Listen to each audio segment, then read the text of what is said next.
Hi and welcome back to the Chill Lounge, where we bring you the musicians, the music and some tutorials. Today we have Lisa Crawley with us, and she is that right? Crawley, yeah. Crawley, Lisa Crawley, I'm bad. That's right, it's similar. Yeah, Crawley. I get into trouble. Crawley. Yeah, all right, any of those ones would be great. And she is a part of Table for Six, which is touring the country at the moment, which is a very, very lovely, eclectic fusion of singers, songwriters, producers, music arrangers and all sorts. So we've got Lisa with us here right now. And one of the things I wanted to talk about, which is very, very cool and you're noted for, is your lyric writing. I didn't know that I was noted for that, but that's a good thing, I guess. Yes, hopefully in a positive way. In some reviews, and more than once it said that it always makes a reference to your very clever lyrics. Right, yeah, lyrics are quite important to me. And to me too. Yeah. You know, I'm a writer, and I think, do you go for like lyrics or melody first when you're writing?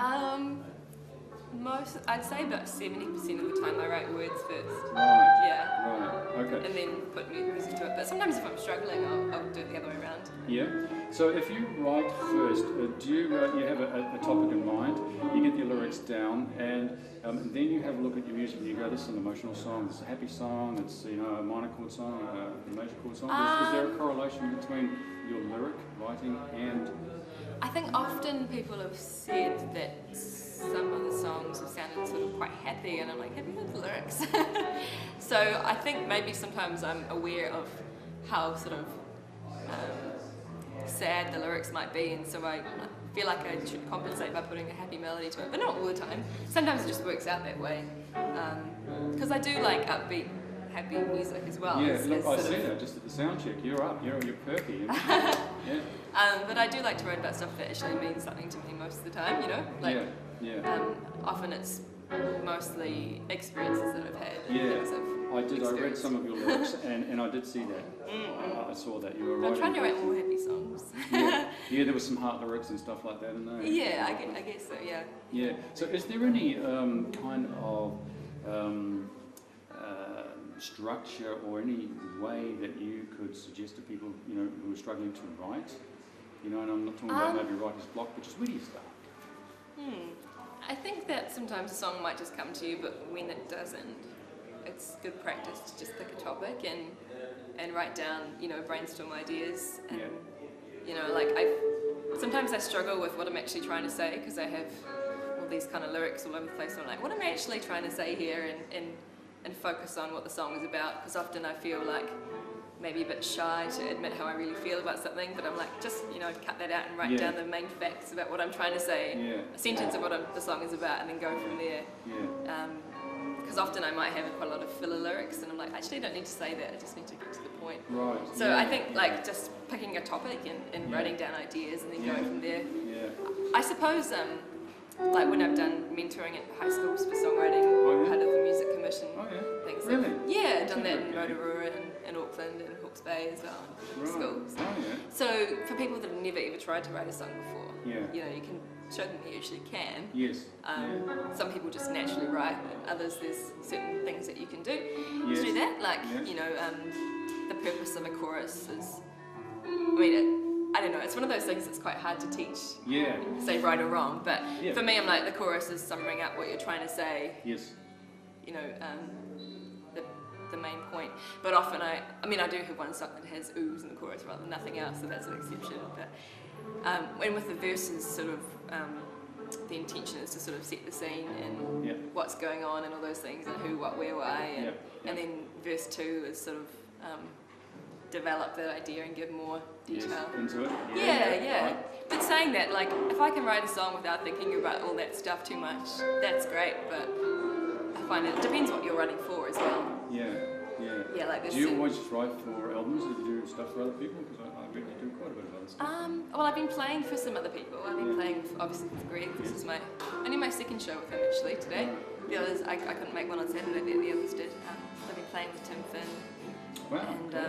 And played keyboards for Anna Mac, and I played with Dave McCartney from Hello Sailor. Right. So a bunch of different kind of people, and it's interesting, like, hearing what they say about their songwriting and what, you know, like what they were writing it for, if they're writing with the intention of radio. That's something that I've never really been able to do, because I find that it's just pointless for me, because my music's hasn't really been picked up by commercial radio that much to date.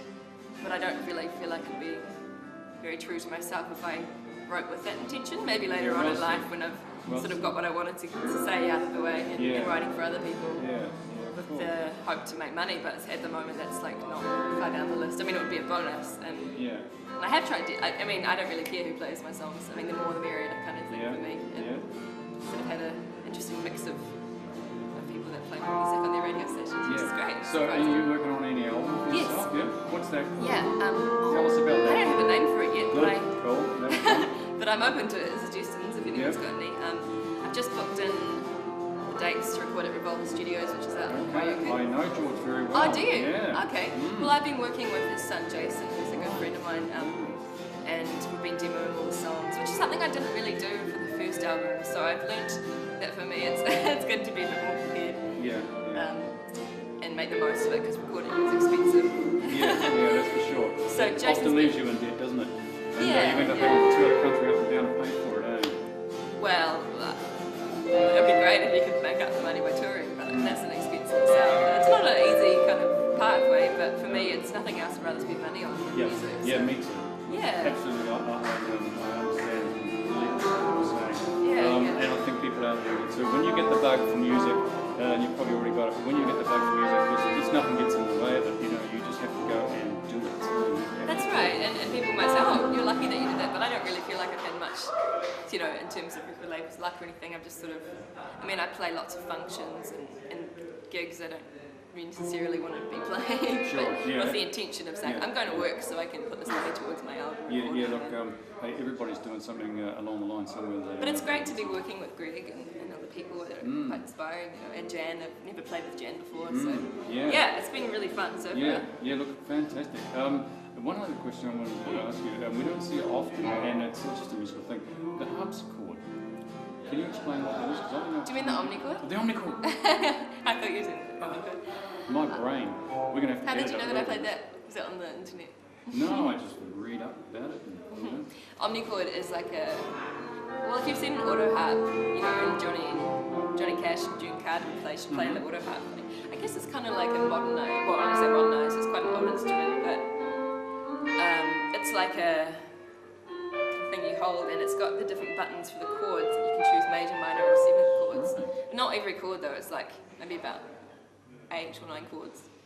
Right. And you can do the major, minor, and you hold it in the chord, and it's got the strip, and then you go, it's hard to explain without a picture, but you go bring on the little metal strip thing, and that's the different notes in the chord. Oh, okay. So it kind of sounds like an arpeggiated thing. Right. Yeah, sometimes I found mine on TradeMe for like $250, I think, but it's done me well, because it's got a little drum machine, like the Casio kind of sounds, like even though mine's a Suzuki or Yamaha, I think. So you got your little Latin beat, and it's all kind of quite cheesy, but I quite like that. It's fun. It's a different thing. Yeah, cool. It's good to be able to accompany yourself, like on that instrument. Yeah. If no one else is around. Yeah. Does it suit the kind of style of song you would write around it because of the sound that it creates? I think it's a good starting point for songwriting. Okay. So I've got my little drum beat, because I wrote, I think, a song called Wish You Well on my first album on that, and it's got this sound in it, but it's got the band as well. So I'm not using the actual drum beat, but that's how I wrote the song. That was one of the first songs that I wrote the music for first. Yeah. There's all these sorts of different variations of it though. Now, I mean, I've got an auto harp as well, like the real auto harp with the strings, but I don't really know how to use it yet, so I'm looking forward to trying to, you know, when I have some spare time, trying to figure it out. Yeah, maybe after this tour. Maybe after the album. So I've booked that to record that at the end of April, and we all finish by the end of May, so that'd be cool. Is there anything else you would want to add to anything, just while the camera's rolling?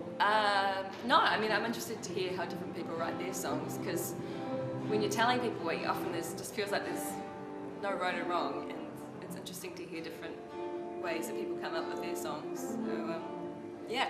Fantastic. Get in touch. All right, thanks very much, Lisa. And the first single off the album is out now, and that's called What Would I Give? And I use the audience website. That's so good. Well, let's do that again. The first single off the album. The first single off the album is out now. Is out now. It's just been released, and you can check out the video on YouTube with the big pink elephant in it. And that was funded by the audience, which is part of the voting Yeah, system. got that. So, Yeah, it's a great system. so it's a good way to discover new music. Right, so people go to the audience. That's right, and they can listen to the songs and upload their songs and give a bit of vote. And so it's, you can, if the winner of each month gets the New Zealand On-Air Recording Grant, which often people have different views on, you know, why people get funding and stuff. So it's another way of getting funding if you're feeling like, you know, you really believe in your song, but the vote, like the government aren't funding it. So well, they're all the type of funding at the moment. Hey, look, thank you very much. Look out for Lisa Crawley. That's right. On the audience and on YouTube. And once again, thanks very, very much. Thank you. Thanks for having me. Cool.